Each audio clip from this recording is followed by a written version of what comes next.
Salut à tous, j'espère que vous allez bien, moi ça va super bien. Aujourd'hui je vais vous parler de la Corée. J'ai demandé à des personnes de mon entourage, des internautes, etc., de me dire des faits qu'ils pensent savoir sur la Corée du Nord. Voilà, aujourd'hui on va essayer de regarder ça point par point. J'ai relevé 5 aspects que les gens pensent connaître sur la Corée. Et on va regarder ensemble ce qui est vrai et ce qui ne l'est pas. Allez, c'est parti.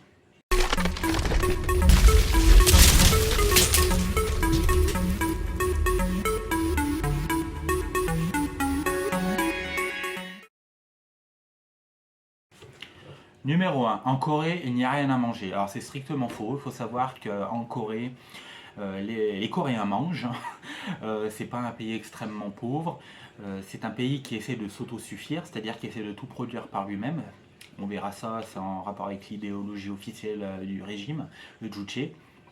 Mais c'est un pays qui souffre de l'embargo occidental, notamment américain, ce qui fait qu'on ne trouve pas de tout dans les magasins. On on part du principe où il y a à peu près un quart de la population qui est en malnutrition, mais il n'y a pas de famine en Corée du Nord. Il y a eu une famine effectivement fin des années 90 qui aurait fait plus de 1 million de morts.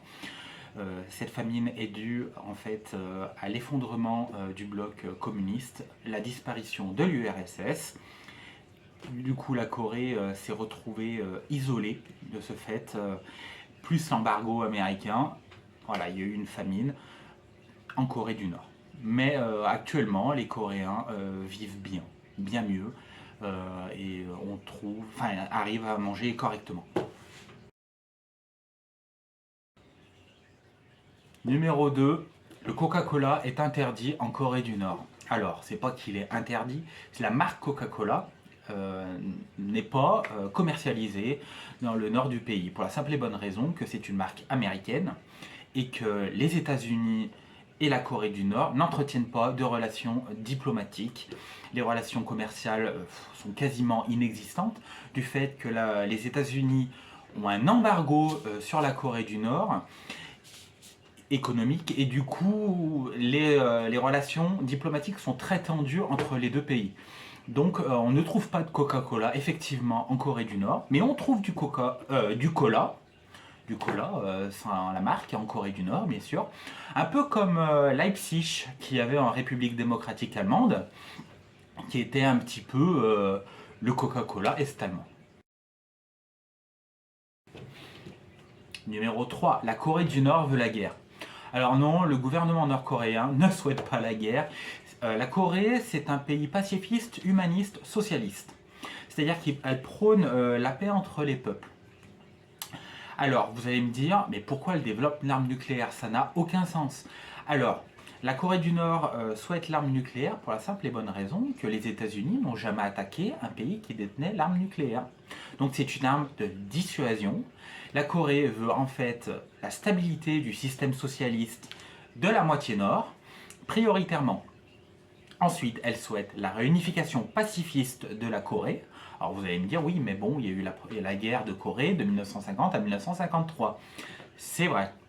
La guerre de Corée, je ferai une vidéo plus spécifique là-dessus, est une guerre qui s'est soldée par une victoire de la République populaire démocratique de Corée, donc la Corée du Nord, qui a repoussé l'invasion, tout simplement, états-unienne. La Corée du Nord ne veut pas la guerre, c'est un pays socialiste, encore une fois, qui prône la stabilité de son système et souhaite la paix entre les peuples. Numéro 4. La Corée du Nord est un pays isolé. Alors, la Corée du Nord n'est pas un pays coupé de monde au sens littéral. Elle partage une frontière avec la Chine, une frontière maritime avec le Japon et une frontière bien qu'infranchissable avec la Corée du Sud. La Corée du Nord est un pays non mondialisé et là il faut vraiment faire la différence. C'est-à-dire que c'est pas un pays capitaliste. Ils n'ont pas libéralisé l'économie dans le sens où ils ne sont pas mondialisés. La Corée du Nord n'est pas un pays coupé du monde. Elle participe aux Jeux Olympiques, elle participe, quand elle arrive à se qualifier, à la Coupe du Monde, elle participe à de nombreux festivals, etc.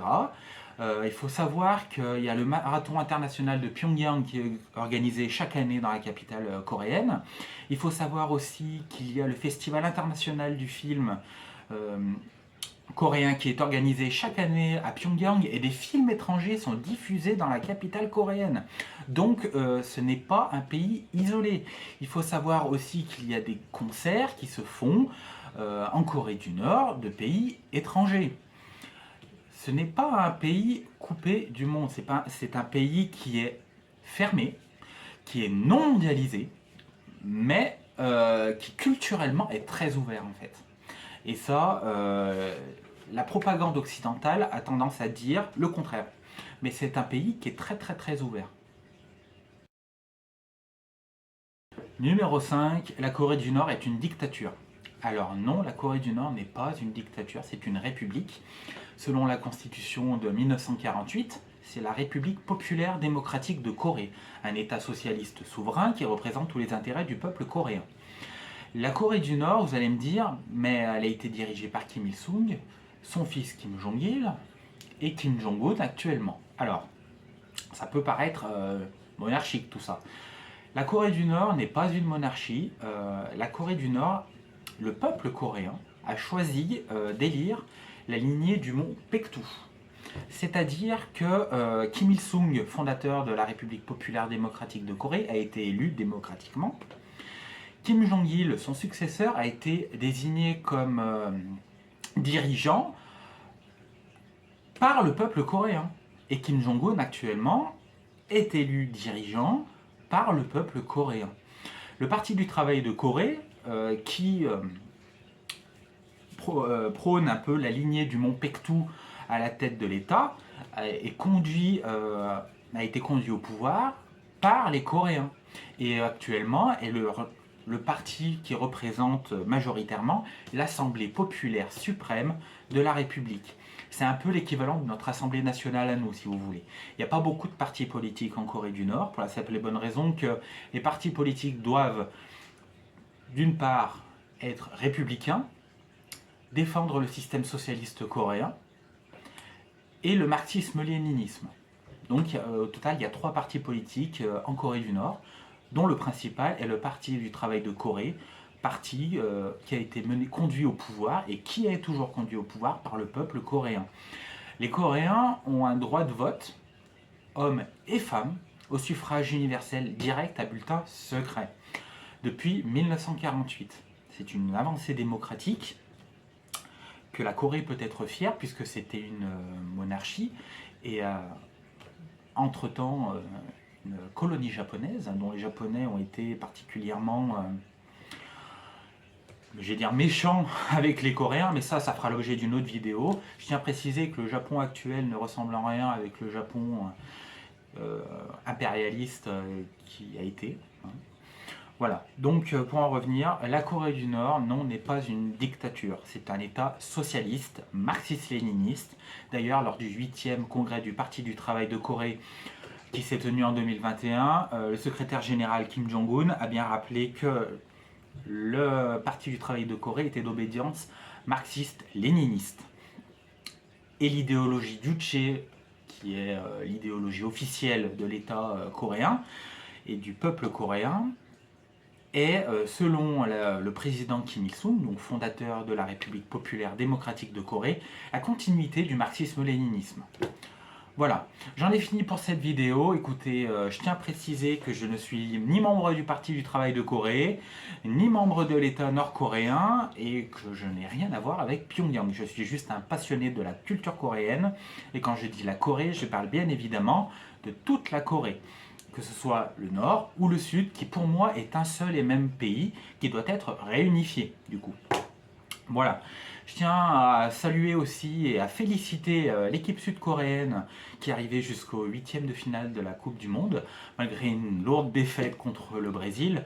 C'est néanmoins chapeau. Bravo à toute l'équipe coréenne.